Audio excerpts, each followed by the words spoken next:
Zulfi knowledge land میں خوش آمدید۔ طارق بن زیاد اسقف اعظم نے مذہبی رنگ کو یہاں تک ہوا دی کہ باوجود حکومت سے مخالفت اور دشمنی کے قات خاندان کے 3 شہزادے بھی اپنے حلقۂ اثر سے فوج اکٹھی کر کے دارالحکومت کی طرف روانہ ہوئے۔ چونکہ راڈرک غاصب سلطنت اندلس تھا، اس لیے ان شہزادوں کو اس پر اعتماد نہ تھا۔ اسی وجہ سے وہ شہر میں داخل ہونے کے بجائے کرتبہ سے باہر وادی کبیر کے پاس مقام نکسندہ میں خیمہ زن ہو گئے۔ اس طرح یہ علاقہ فوجی چھاؤنی کی صورت اختیار کر گیا۔ رفتہ رفتہ تمام جاگیردار بھی اپنی اپنی فوج کو لے کر اسی مقام پر قیام پذیر ہو گئے، اور اس طرح مسلمانوں کے مقابلے کے لیے اہل اندلس کی فوج کی تعداد 1 لاکھ تک پہنچ گئی۔ دوسری طرف جب طارق بن زیاد کو دشمن کی کثیر تعداد کا علم ہوا تو انہوں نے موسیٰ بن نصیر سے مزید فوج بھیجنے کی درخواست کی۔ موسیٰ بن نصیر ان حالات سے باخبر تھے، اس لیے انہوں نے کشتیاں تیار کر رکھی تھیں۔ چنانچہ مزید فوج کی درخواست پر انہوں نے 5,000 کا لشکر ان کشتیوں کے ذریعے روانہ کر دیا۔ راڈرک 1 لاکھ افراد پر مشتمل فوج کو لے کر پیش قدمی کرتا ہوا جنوبی اندلس کی طرف روانہ ہوا۔ اس خبر کے ملتے ہی طارق بن زیاد اسلامی لشکر کو لے کر مقابلے کے لیے آگے بڑھے۔ اس اسلامی لشکر کی تعداد اب 12,000 ہو چکی تھی۔ شہنشاہ اندلس راڈرک چونکہ 1 لاکھ کا لشکر لے کر مقابلے کے لیے روانہ ہو چکا تھا، اس لیے جو ہی اس کی فوج کی آمد کا اسلامی لشکر میں چرچا ہوا، اسلامی سپاہ دشمن کی کثیر فوج کی خبر سن کر جے گوئیاں کرنے میں مصروف ہو گئے۔ طارق بن زیاد نے جب اپنی فوج میں اس طرح کی کیفیت دیکھی تو غیرت اور جوش دلانے کے لیے انہوں نے فوراً حکم دیا کہ سمندر میں موجود لشکر کی تمام کشتیاں جلا دی جائیں۔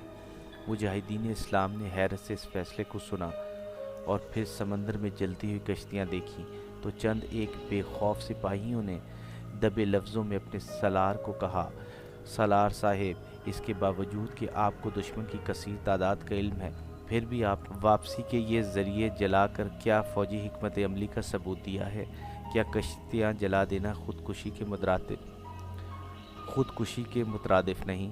طارق بن زیاد نے بڑی دلیری اور ہمت و استقلال کے ساتھ جواب دیتے ہوئے فرمایا: میرا مقصد ان لوگوں کے لیے ضرور خودکشی کے مترادف ہے جن کے جسموں میں گردش کرتا ہوا خون سرد ہو چکا ہے، لیکن جن لوگوں کے خون میں غیرت کی حرارت موجود ہے، جو جہاد کے نشے میں سرشار ہو کر صرف اللہ جل شانہ اور رسول پاک صلی اللہ علیہ وسلم کے لیے آئے ہیں، جن کا ایمان ہے کہ ان کے ہادی اور رہبر ساقی کوثر حضرت محمد صلی اللہ علیہ وسلم ہاتھوں میں جام لیے ان کے منتظر ہیں، وہ جام شہادت نوش کرنے کے لیے بے چین ہیں۔ مسلمانوں، جنت کے تمام دروازے تمہارے لیے کھول دیے گئے ہیں، اور رب العالمین تمام فرشتوں کو اکٹھا کر کر فرما رہا ہے: اے فرشتوں، دیکھو آدم علیہ السلام کے ان بیٹوں کو جو میری دی ہوئی جان کا حق کس طرح ادا کر رہے ہیں۔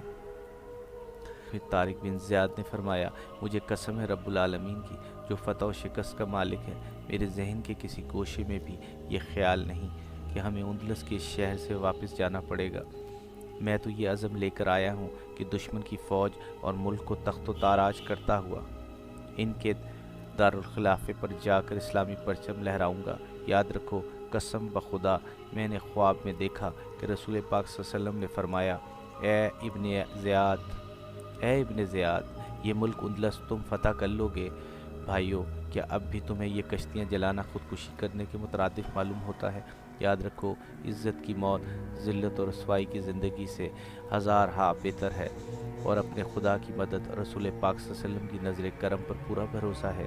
طارق بن زیاد کی اس بہادری پر یہ شعر گواہ ہے: کافر ہے تو شمشیر پہ رکھتا ہے بھروسہ، مومن ہے تو بے تیغ پہ لڑتا ہے سپاہی۔ اس کے بعد طارق بن زیاد نے بآواز بلند نعرہ تکبیر کہا، جس کے جواب میں اللہ اکبر، اور نعرہ رسالت، جس کے جواب میں یا رسول اللہ کی صدائیں بے نیام سے دشت و جبل گونج اٹھے۔ اس کے بعد مجاہدین درود السلام کے ترانے پڑھتے ہوئے اپنے گھوڑوں کے پاؤں سے ساحل اندلس کی مٹی کو رونتے ہوئے بحر محیط کے ساحل سے 7 میل کے فاصلے پر جا رکے۔ اس وادی کا نام وادی مکہ تھا، جہاں شہنشاہ اندلس راڈرک 1 لاکھ سپاہیوں کے ساتھ موجود تھا۔ وادی مکہ میں دونوں فوجوں نے آمنے سامنے ڈیرے ڈال دیے اور جنگ کی تیاریوں میں مگن ہو گئے۔ اندلس کے بادشاہ راڈرک کی فوج کے سردار لوہے کی زرہ میں ملبوس بلکہ سر سے لے کر پاؤں تک لوہے میں غرق تھے۔ اس کی فوج کے پاس قیمتی اسلحہ تھا اور شاندار گھوڑے بھی۔ اس کی سپاہ نے زرق برق لباس زیب تن کیے ہوئے تھے۔ ان کے مقابلے میں اسلامی فوج کے پاس ڈھال تک نہ تھی، بلکہ آدھے سے زائد سپاہی گھوڑوں سے محروم تھے۔ نہ ہی ان کے پاس لمبے اور چمکدار نیزے تھے اور نہ ہی یہ ذرا بختر سے ملبوس تھے۔ نہ ہی ان کے پاس لوہے کے لباس تھے کہ جن میں سے تلوار بمشکل گزرتی ہے، لیکن یہ تمام اشیاء راڈرک کی فوج کے پاس وافر مقدار میں موجود تھیں۔ اسلامی فوج کے مجاہدین پھٹی ہوئی قباؤں میں ملبوس تھے اور ان پر بھی کئی کئی پیوند لگے ہوئے تھے۔ ان کے پاس نیام کی قید سے آزاد برہنہ شمشیریں تھیں اور بعض کے پاس تو صرف نیزے ہی تھے۔ اکثر فوجی ڈھالوں تک سے محروم تھے کہ ان سے کسی کا وار ہی روک لیں، لیکن اس کے باوجود حوصلے بڑے بلند تھے، جذبات میں بجلیاں کود رہی تھیں اور یہ شہادت کے مت والے شہادت کے شوق میں اندلس کے شہنشاہ کے تاج کو گھوڑوں کی ٹاپوں تلے روننے کے لیے چلے آ رہے تھے۔ دوسری طرف راڈرک وہ کہ مذہب و وطن اور قوم کی غیرت کا مسئلہ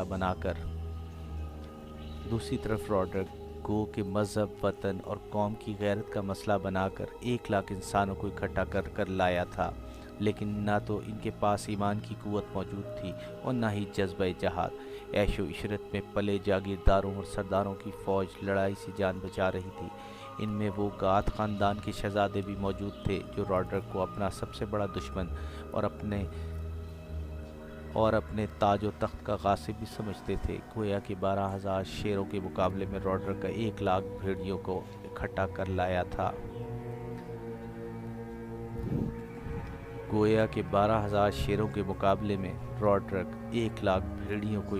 لایا تھا۔ والی سبتہ کاؤنٹ جولین اسلامی لشکر کا ہم رکاب تھا اور وہ اپنی وفاداری کا وعدہ نبھا رہا تھا۔ اس کے خاص آدمی جو اندلس کے باشندے تھے راڈرک کی فوج میں جا ملے اور اسلامی سلطنت کے لیے جاسوسی کے فرائض ادا کرنے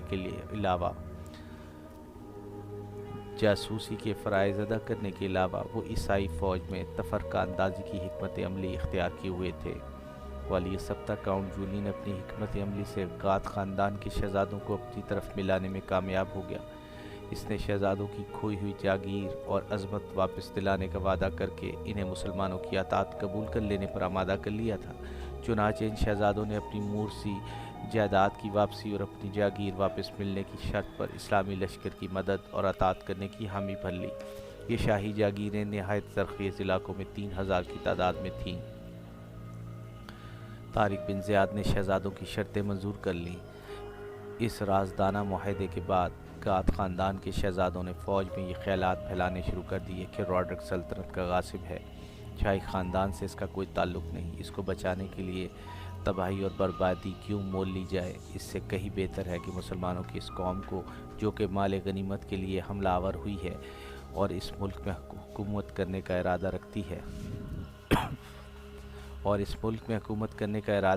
رکھتی ہے، ان کو مال و دولت دے کر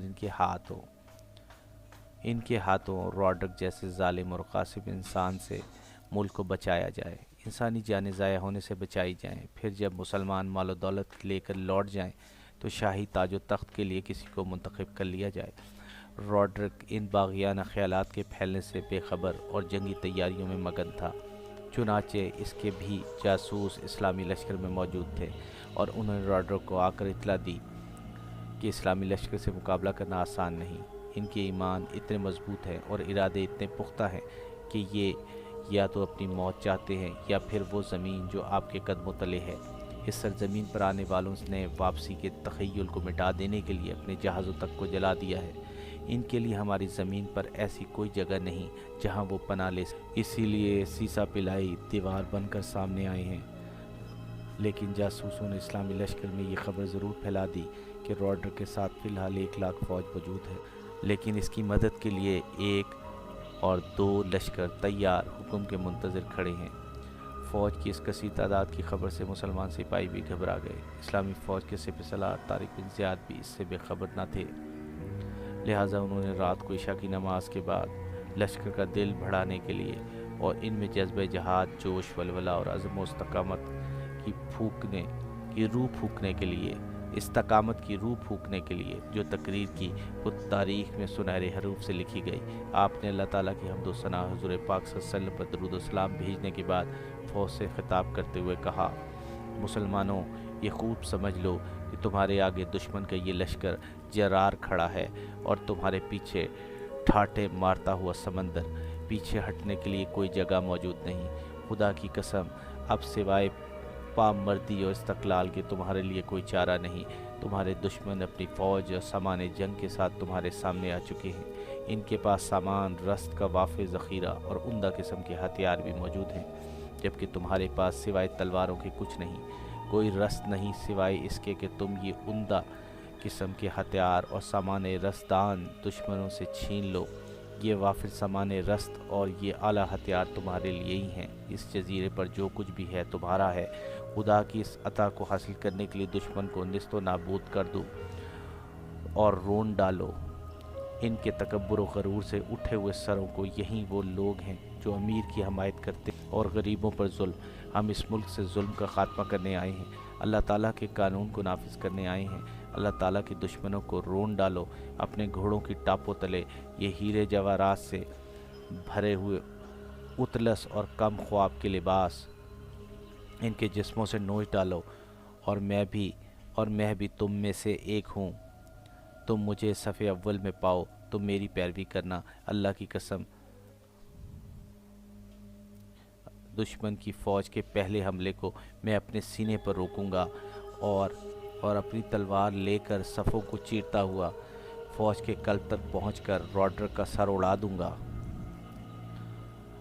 اور اپنی تلوار لے کر صفوں کو کاٹتا ہوا فوج کے قلب تک پہنچ کر راڈر کا سر اڑا دوں گا۔ یاد رکھو، تم اس جزیرے پر اللہ کریم جل شانہ اور اس کے نبی پاک صلی اللہ علیہ وسلم کے نام پر ان کے دین کو سر بلند کرنے کے لیے آئے ہو۔ اللہ تعالیٰ جل شانہ اپنے حبیب کریم صلی اللہ علیہ وسلم کا صدقہ تمہاری مدد فرمائے۔ تمہیں دشمن قوم پر غالب کرے تمہیں دشمن قوم پر غالب کرے گا، اور وہی بہتر انعام اور جزا دینے والا ہے۔ ایپیسوڈ 62 اختتام پذیر ہوئی۔